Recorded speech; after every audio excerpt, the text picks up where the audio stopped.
नमस्कार, मैं Ramesh Pariyar, lecturer government polytechnic college Jodhpur. आज के इस वीडियो में हम ME 201 के सब्जेक्ट स्ट्रेंथ ऑफ मटेरियल के यूनिट फर्स्ट को कंटिन्यू करेंगे। पिछले वीडियो तक हमने यूनिट 1.5 को डिस्कस किया था। आज के इस वीडियो में हम यूनिट 1.6 टेम्परेचर स्ट्रेसेस के बारे में डिस्कस करेंगे। Expansion of the bar due to temperature. हम जानते हैं कि किसी भी मेंबर को या किसी भी मटेरियल को अगर हम हीट देते हैं तो उसमें एक्सपेंशन होता है। इसी तरह से अगर उस किसी मटेरियल का अगर हम टेम्परेचर को डिक्रीज़ करें तो उसमें कॉन्ट्रैक्शन होता है, यानी कि वो सिकुड़ता है। मीन्स तापमान देने से कोई मटेरियल है वो फैलता है और तापमान कम होने से मटेरियल है वो सिकुड़ता है। सपोज हमारे पास एक बार है, ये एक बार है जिसकी लेंथ L है। अब हमने इस बार में टेम्परेचर जो है डेल्टा T टेम्परेचर से इसका टेम्परेचर हमने इंक्रीज़ किया। हम ये मान के चलते हैं कि इसका यंग मॉड्यूलस है जो स्मॉल e है, और इस जो बार है उसका जो मटेरियल है उसके लिए थर्मल एक्सपेंशन कोफिशिएंट, यानी कि टेम्परेचर देने से कितना उसमें एक्सपेंशन होता है, ये जो है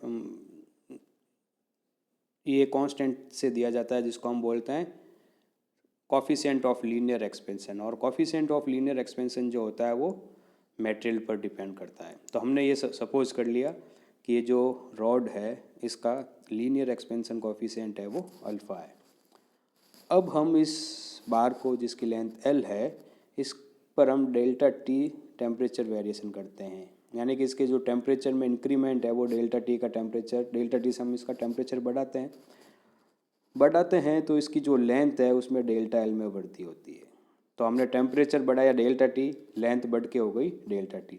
तो ये जो डेल्टा L है, लेंथ बढ़ के हो गई डेल्टा L। ये जो डेल्टा L है वो इस फॉर्मूले से दिया जाता है, delta L is equal to alpha into delta T into L, जहाँ पर अल्फ़ा है वो thermal expansion coefficient of the material of the bar है, डेल्टा T बार की लेंथ में बार के टेम्परेचर में परिवर्तन है, और L जो है वो उसकी ओरिजिनल लेंथ है। तो इस टेम्परेचर के कारण इसकी लेंथ में जो वृद्धि होगी वो डेल्टा L होगी, और उसको हम देते हैं delta L is equal to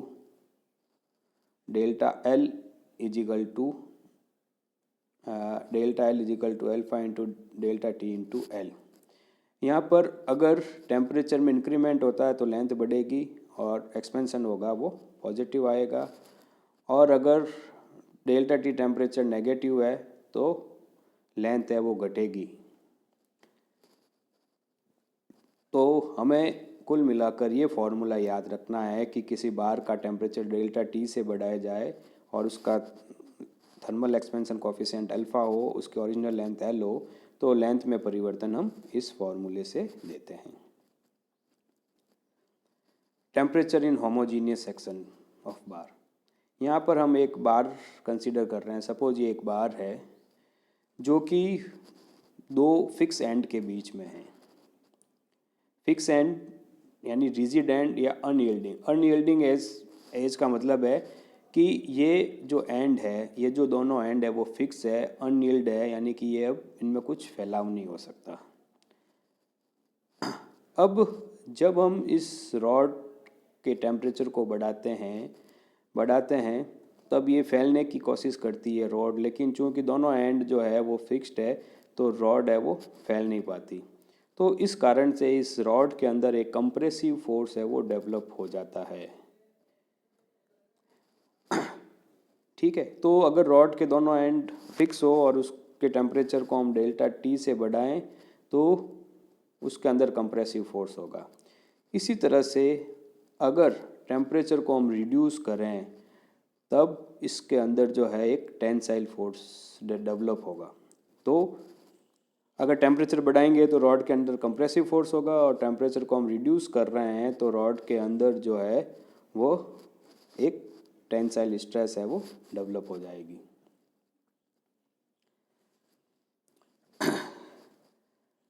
तो जैसा हमें पता है, जैसा हमने अभी पिछली स्लाइड में भी देखा था कि अगर बार की लेंथ D हो और L हो तो उसकी जो लेंथ में परिवर्तन होगा वो L into delta T into L से दिया जाता है, जहाँ पर डेल्टा टी जो है वो उसके चेंज इन टेम्परेचर है, L वो ओरिजिनल लेंथ है, और अल्फ़ा है वो थर्मल कॉफिशिएंट है, थर्मल कॉफिशिएंट या थर्मल एक्सपेंशन कॉफिशिएंट है।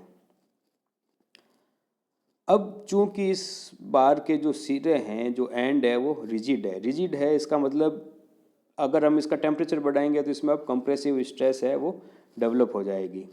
और स्ट्रेस का फार्मूला हमें पता है कि स्ट्रेस जो होती है वो strain into modulus of elasticity होती है।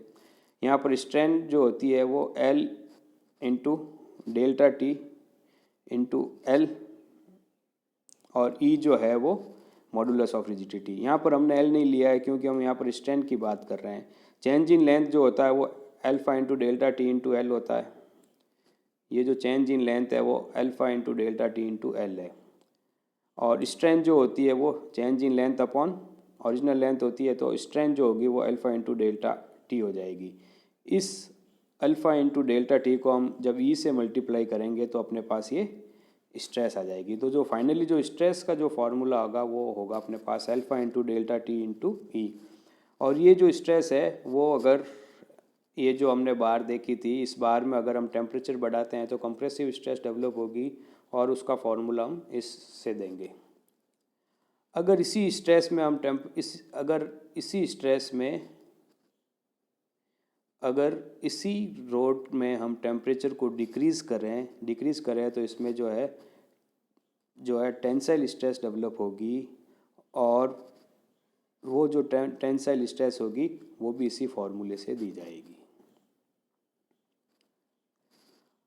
नाउ अब हम एक और कंडीशन लेते हैं, support shield by an amount equal to del. अब इस बार के जो दोनों एंड है वो डेल से ईल्ड का मतलब जो है लूज हो, ये जो एंड है वो लूज हो। ये एंड हम देख रहे हैं, ये एंड फिक्स है, लेकिन अगर ये एंड लूज हो तो क्या होगा कि जो बार होगी यहाँ तक तो फुली फ्रीली एक्सपेंड होगी, और इसके बाद में भी अगर इसका टेम्परेचर बढ़ाएंगे तो ये यहाँ पर आने के बाद में क्या होगा कि बार में जो है अब कंप्रेसिव स्ट्रेस डेवलप होगी। तो उस केस में जो एक्चुअल एक्सपेंशन होगा वो ये होगा alpha into delta T into L. ये हो गया total strain due to total change in length due to temperature rise. इसमें से हम डेल को माइनस कर देंगे तो ये हमें एक्चुअल एक्सपेंशन मिलेगा। इस एक्चुअल एक्सपेंशन को जब हम ओरिजिनल लेंथ से मल्टीप्लाई करेंगे तो हमें एक्चुअल स्ट्रेन मिल जाएगा, और जिस एक्चुअल स्ट्रेन को कैपिटल ई से मल्टीप्लाई करेंगे तो हमें स्ट्रेस मिल जाएगा। ये स्ट्रेस जो है कंप्रेसिव या टेंसाइल नेचर की हो सकती है। ये डिपेंड करेगा कि हम रॉड का टेम्परेचर बढ़ रहा है या घट रहा है। अब इसी बेस पर हम एक प्रॉब्लम लेते हैं। A rail line is laid at an ambient temperature of 30 degree centigrade. The rails are 30 meter long and there is a clearance of 5 mm between the rails. If the temperature of the rails rises to 60 degree, what is the stress developed in the rail? Assume alpha is equal to this and E. तो हमारे पास एक railway line है जिसको 30 degree temperature पर जो है इस railway line को हमने बिछाया है। जो रेल है वो 30 मीटर लॉन्ग है, और रेल के बीच में जो टोटल क्लियरेंस, यहाँ पर ये टोटल क्लियरेंस दे रखा है वो 5 mm है। अगर रेल के टेम्परेचर को हम 60 डिग्री से रेज करें तो रेल में कितनी स्ट्रेस डेवलप होगी। यहाँ पर रेल के मटेरियल का जो है थर्मल एक्सपेंशन कोफिशिएंट और modulus of elasticity of the material of the rail जो है वो गिवन है। तो इसके लिए हम क्या करेंगे कि हमें लेंथ गिवन है, अल्फ़ा गिवन है, और डेल्टा टी हम 60 - 30 से डेल्टा टी फाइंड आउट कर लेंगे। अब रेल का जो है फ्री एक्सपेंशन हम इस फार्मूले से निकाल लेंगे, alpha into delta T into l. इसमें फार्मूले में लिखेंगे तो free expansion of the rail आ जाएगा। अब जो है थर्मल एक्सपेंशन जो इसमें से हम क्लियरेंस माइनस करेंगे तो एक्चुअल एक्सपेंशन आ जाएगा। तो क्लियरेंस जो है हमें दे रखा है 5 mm, तो इसमें से 5 mm माइनस करेंगे तो 5.35 जो है अपने पास टोटल थर्मल एक्सपेंशन आ जाएगा। और जो स्ट्रेन होगी वो change in length upon original length से हम स्ट्रेन निकाल देंगे, और इस स्ट्रेन को जब हम कैपिटल ई से मल्टीप्लाई करेंगे तो हमें टोटल कंप्रेसिव स्ट्रेस मिल जाएगी। अगले वीडियो में हम इसी थर्मल स्ट्रेसेस को आगे कंटिन्यू करेंगे। Thank you.